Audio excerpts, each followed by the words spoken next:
Hello, my name is Rachel, and I'm here to tell you about a few exciting new releases that are coming out today, September 13th, 2016. I have a pretty sore throat today, and I just barely got my voice back in time to do this video, so we're going to barrel through this in the hopes that it doesn't go away right in the middle of the video. So we're going to go quick today. First up is Fates and Traitors by Jennifer Chiaverini. This is an adult historical fiction novel that follows the four main women in the life of John Wilkes Booth, who is the person who assassinated Abraham Lincoln. And I am very interested in this. I think a lot of the stories tied to the assassination of the president are very interesting, and this seems kind of like a different take than books I've read before, so I'm definitely excited for this one. Next up is A Song to Take Apart the World by Zane Romanov, I think.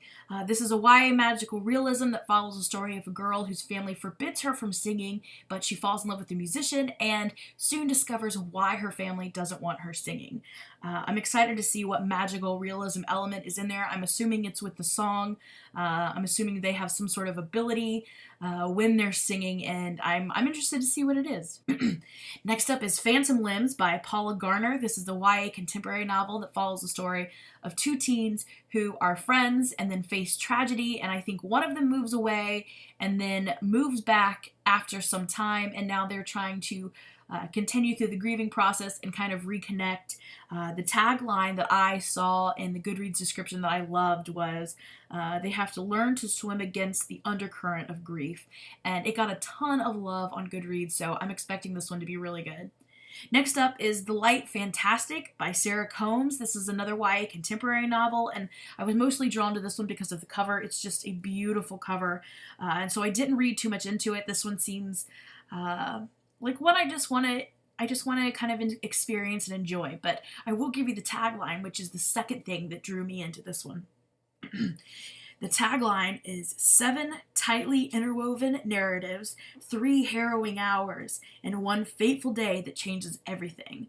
And I think this has to do with kind of the current climate of unrest with terrorist attacks and bombings around the world, and how teenagers deal with these things. And I think that's going to be a really important book. We might consider adding it to our school library. Next up is another one that I am so excited for. I have an arc of this that I did not manage to get read beforehand, but I'm going to be reading it very soon, and that's called The Pain Eater by Beth Goby, I think is how you say her name. And it sounds so much like Speak by Laurie Halse Anderson, which I love.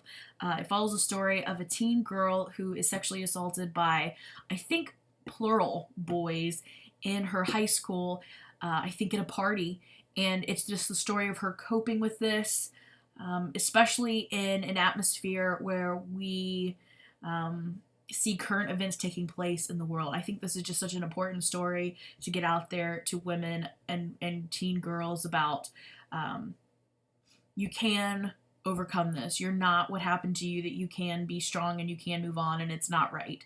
And I think these are very important stories. And like I said, I think this is going to be a lot like Speak. And I'm so excited for that because it's such an amazing book.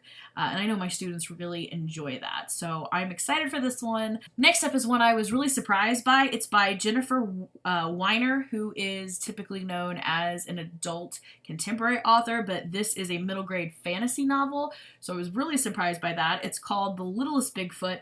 It basically follows the story of a teen girl who ends up saving the life of this little tiny Bigfoot creature, and the two have to learn to trust each other even though their own communities don't trust each other, to work together to save each other. And it just sounds kind of cute and interesting. I think this is something my students will really like, and I'm excited to see her take on middle grade fantasy. Next up is The Darkest Dark by Chris Hadfield. This is a children's book that follows the real life childhood of Chris Hadfield, who grows up to become an astronaut.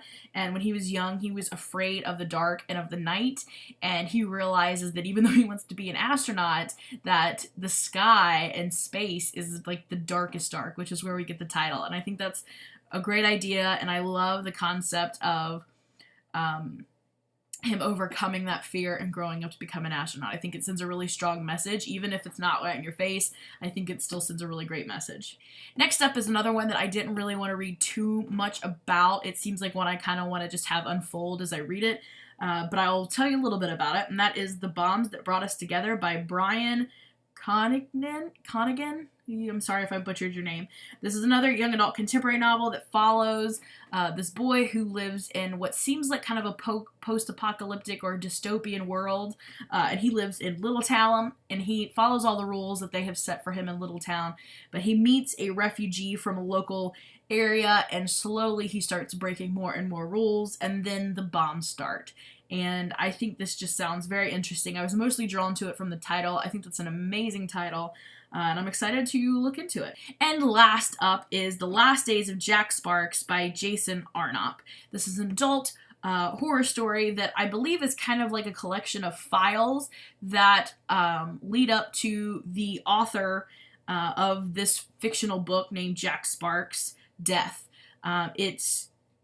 It involves, I know, him going to, like, paperwork and documents of him going to an exorcism of this mysterious YouTube video that pops up on his channel, and then eventually the files left behind after Jack Sparks has died. So basically, it's just a collection of all the things that this fictional author leaves when he dies, and it just sounds really, really interesting. I feel like I'm not doing it justice, but I'm very excited for this one. I think it's going to be really, really good, especially as we near the end of September and begin October. So those are a few of the exciting releases coming out today. I hope you found a few that you are interested in, and if you know of any that you'd like to share that are being released today, please go ahead and leave those linked down below. If you like this video, feel free to give me a thumbs up, and if you haven't yet, go ahead and subscribe to my channel to be notified of when I post new videos. And I really thank you for watching, especially today with the kind of creepy voice and the speed talking to make it through. Thank you for watching, and try not to spend all of your money at the bookstore today. I will see you again soon in another video. Bye for now.